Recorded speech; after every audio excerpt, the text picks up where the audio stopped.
Hey guys, so today I have a real treat for you. I'm going to teach you how to paint this really cute puppy with a hat.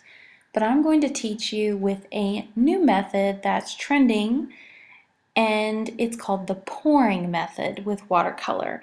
And basically you are using only 3 colors, if you can believe it, to make pretty much this whole little puppy dog. So let's get started.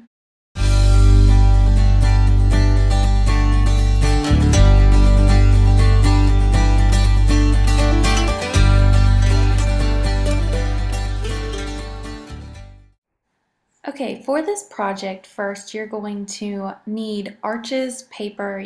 You need a really thick watercolor paper, and I highly recommend Arches because this paper is going to take a lot of water abuse. The second thing you need is, I use painter's tape, but you can use masking tape, but you definitely need something that's sticky enough to hold that paper down, once again because of water damage. The next thing you're going to need is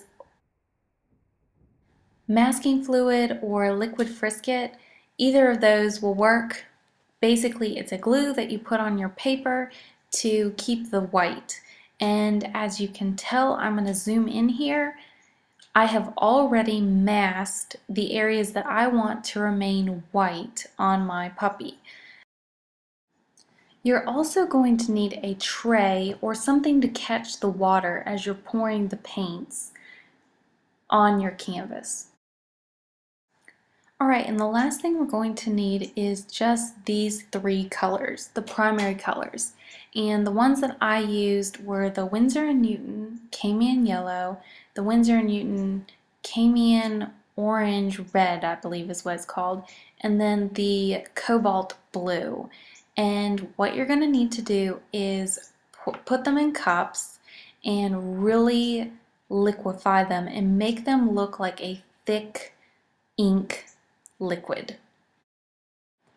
As this technique sounds, you're basically just pouring paint onto your canvas.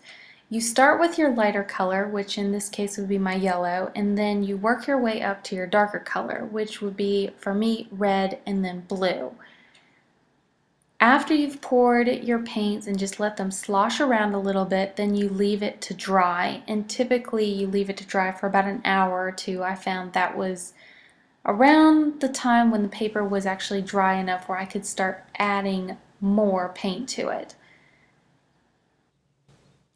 On my first attempt, this is my first attempt that you're watching right now, the paint was just too watery and it needed to be a lot thicker. So be aware that you're probably going to go through, I would say, 1/4 to a half a tube of paint, because you need a lot of paint to get the effect you're supposed to get.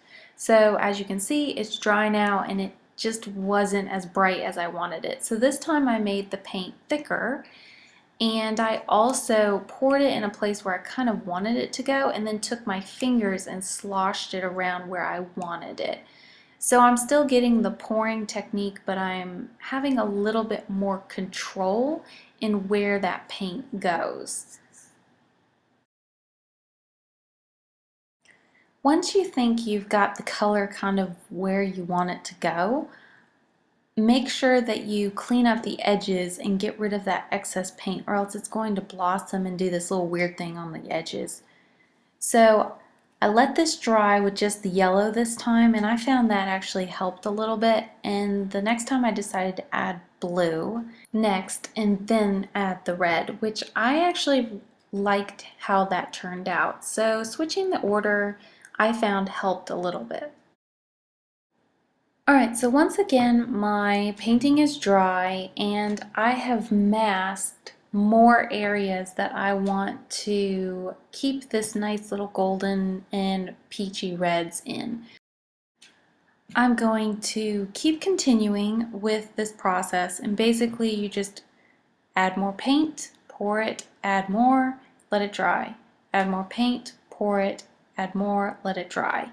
And that is all I'm doing And then when I like something and I feel like, okay, that's enough, I'll add more masking fluid. And you just keep repeating and repeating and repeating.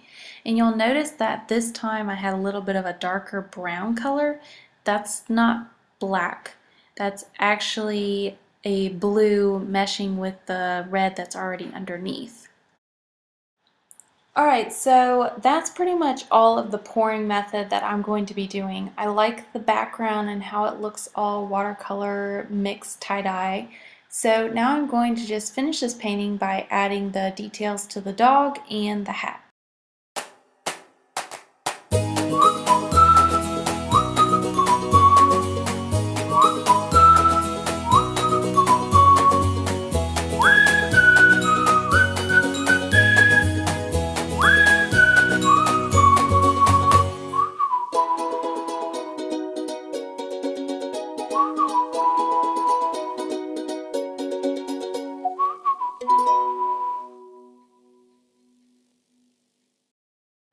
Alright, and there's the finished product. I hope you guys enjoyed this tutorial, and peace out!